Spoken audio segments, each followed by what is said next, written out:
Hello and welcome to another episode of Out and About with Dr. McGrew. Today we're going to tackle a topic that is probably one of the things we get the most questions about in the office, and that is floaters. So I think the simplest way to break this topic down is to answer 4 simple questions. First question being, what are floaters? Second, what causes floaters? Third, what are the symptoms of having floaters? And finally, what should you do if you have floaters? So let's answer that one question at a time. So what are floaters? Simply put, floater is debris that's floating around in the fluid in your eye. It's natural stuff. It's stuff that's always in your eye, used to be attached somewhere, breaks loose, starts to float around. You think of your eyes kind of being like a snow globe, and you shake the snow globe, you see the stuff move. That's why sometimes people see their floaters more when they move their eyes. In the simplest cases, this debris has always been suspended in the fluid in your eye. As we age, that fluid gets more liquidy, less like jello, more like water. Stuff starts to float around more. We tend to see it more. It's harder for our brain to ignore it. More commonly, though, and a little more complicated to explain, is inside the eye, around the fluid in the eye, there is a membrane, sort of like a translucent water balloon that sits in there, uptight against the back of the eye. With age and with other factors, that will sometimes break loose, sort of hang in there like a sheer curtain, and that's what causes most people's floaters. Risk factors for developing floaters include age, we're more likely to get them as we get older, being highly nearsighted, in other words, the thicker your glasses prescription, the more likely it is you're going to get floaters, and the third, much less common cause is trauma, or injury to the eye, which can kind of shake things loose in your eye. And then I guess the fourth category is, hey, you just happened, it's just bad luck. So what are the symptoms of floaters? It just so happens that my colorful cousin Hippie Bob is getting his floaters checked out next door with Dr. Shafran. Let's go over there and talk a little bit more about it.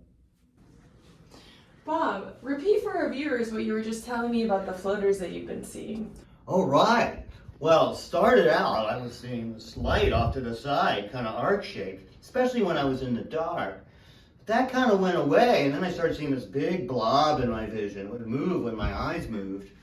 And then that went away, but now I'm seeing like these spots and strands. And I don't feel anything.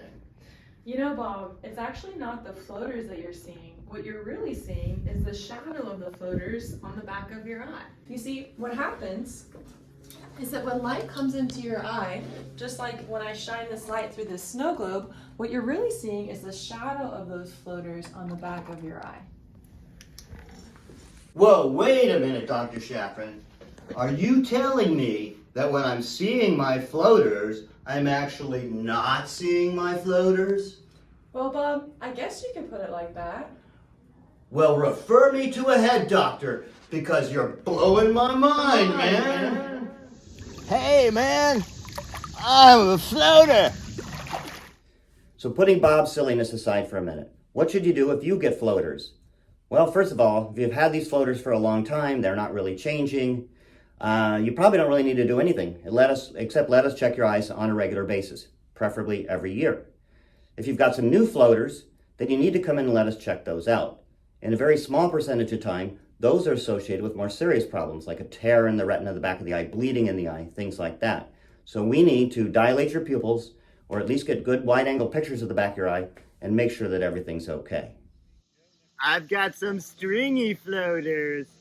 So we're able to have some fun with floaters, because as we said, in most cases, they don't cause people any trouble. They're not a serious issue.